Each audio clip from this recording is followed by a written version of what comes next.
Man stalks my sister in the woods. Let's begin the story. This happened almost 3 years ago. During COVID, I was sort of lost and extremely bored without human interaction. This was until me and my buddies found mountain biking, when our parents allowed us to see each other outside. Living in Washington State, there is lots of woods perfect for MTB, mountain bike, trails. Us being under the age of 16 at the time, we had no license to drive to any actual mountain bike parks, so instead we built them. Apart from the one trail already near our house with a 30-foot gap jump which was way above our skill level, we wanted to make something new. Basically, there is an entrance to this trail near my friend's house, and you walk down it a ways until you find the normal trail. To get to our trail, you find this one spot on the trail that turns 90 degrees to the left, but instead go to the right off the trail, through all this mud, between these fallen trees and tree branches, and from there you go right where it sort of curls around until it goes straight again.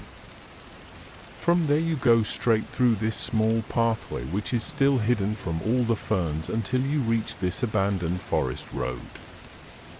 Now you follow the forest road down, which goes for around 80 yards or so. It is also covered in a huge amount of mud, and if you were there Now you follow the forest road down, which goes for around 80 yards or so.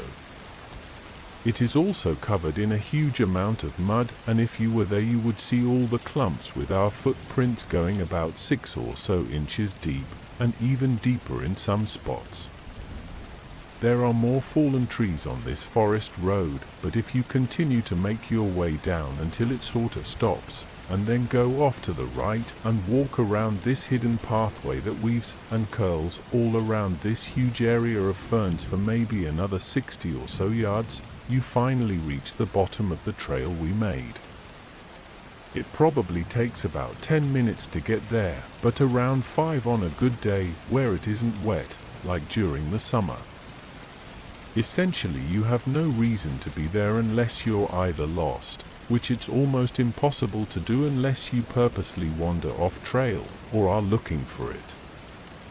On this particular day, my buddies couldn't go out to help build, so I decided to bring my younger siblings along. Only reason I felt scared going alone was around a week earlier me and one of my friends thought we found a cougar den with some scat nearby in a few spots. I also just didn't want to be alone that far out. My sister decided to come with, but my brother I guess had a friend who he was going to hang out with. Anyways, me and my sister ride our bikes there, carry them through the hidden area, and throw them off into some fern bushes right before you get to the forest road.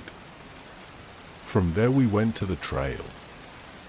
The main reason I was out there was to be sure no trees had fallen because we had some extreme winds the days prior, and so we knew if we needed to bring some bigger saws to cut them. There wasn't any damage, but around a week later a tree did end up blocking the end of the trail ironically. It is also important I mention it was a rainy day. We were there for around 10 minutes while I showed my sister the trail. All of a sudden I get this call from my mom telling me my brother was asking where we were since he was going to come find me. I guess he had a change of plans or something, but me being lazy told my sister to go walk back down and wait outside the trail entrance on the neighborhood to wait for him. This would also give me the opportunity to do some work. I called her every few minutes or so since my brother should have arrived, but he didn't. About 10 minutes go by, so she has been waiting for 20 minutes, when my mom called me again telling me he had returned and couldn't find us. At this point I was kind of annoyed, but called my sister telling her to come back, and to make sure nobody was around or following her for when she entered the trail as to not give our spot away. I was waiting from anywhere between 7 to 10 minutes when I was wondering what was taking her so long. So when I walked over to the end of the forest road and I saw her walking all the way on the other side, I was relieved. She wasn't walking on the forest road yet, but she was perpendicular to it, walking towards it. From this angle the bushes go from anywhere between hip to shoulder height, and so I could see her upper body with her hood on. This is when I realized that I didn't remember her wearing a white sweatshirt windbreaker.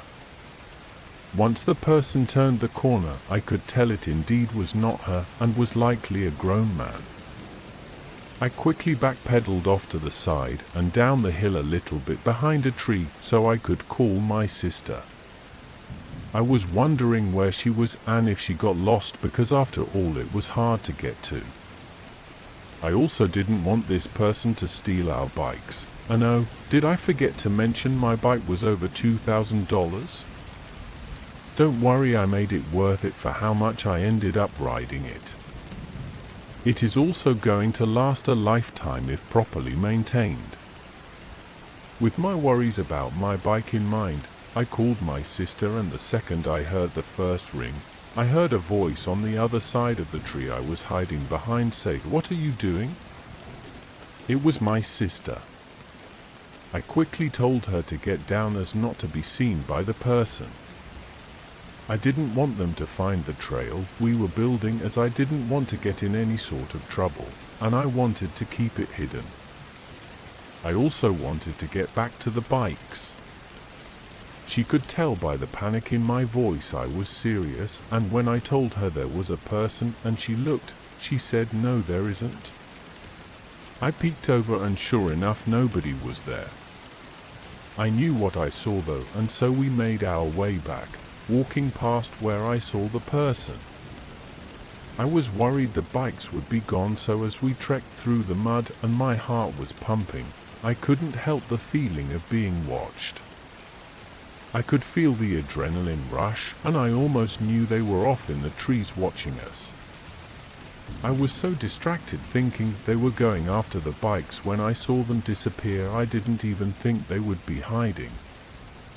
Thankfully, as we made our way last and down the trail while acting as calmly as possible, we arrived to see it bikes which were still indeed there.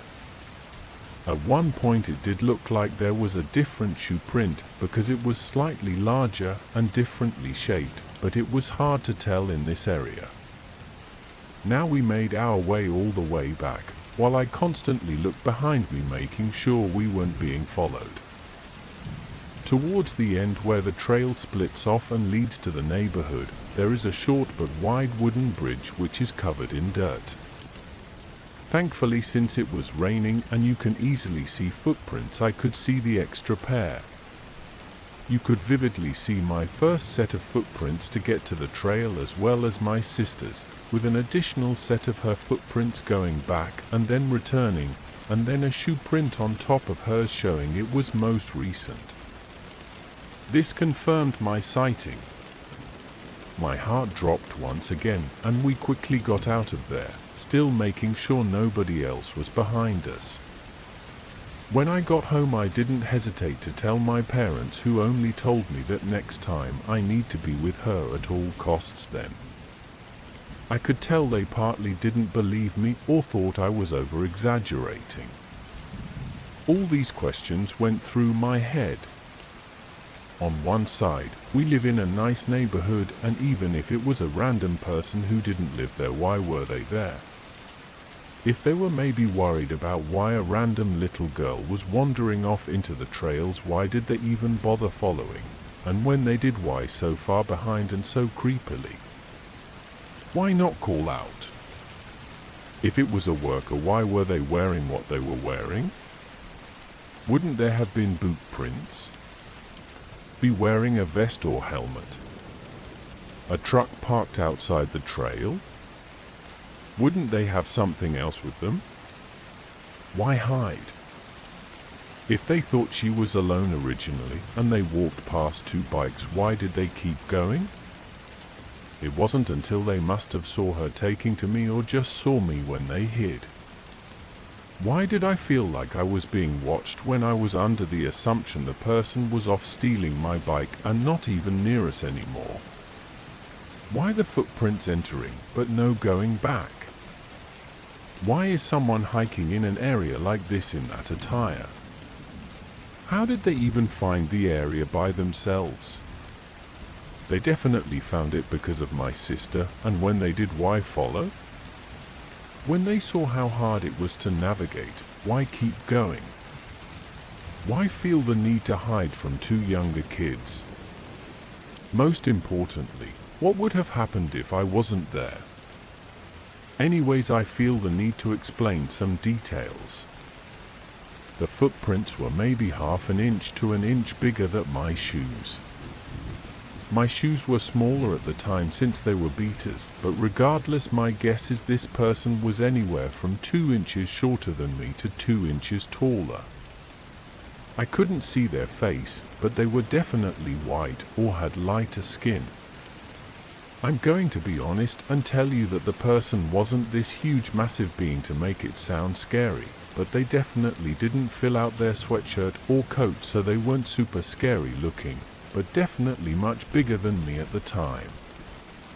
At this point in time, I believe I was around 5'8" and 130 pounds, so pretty small at the time.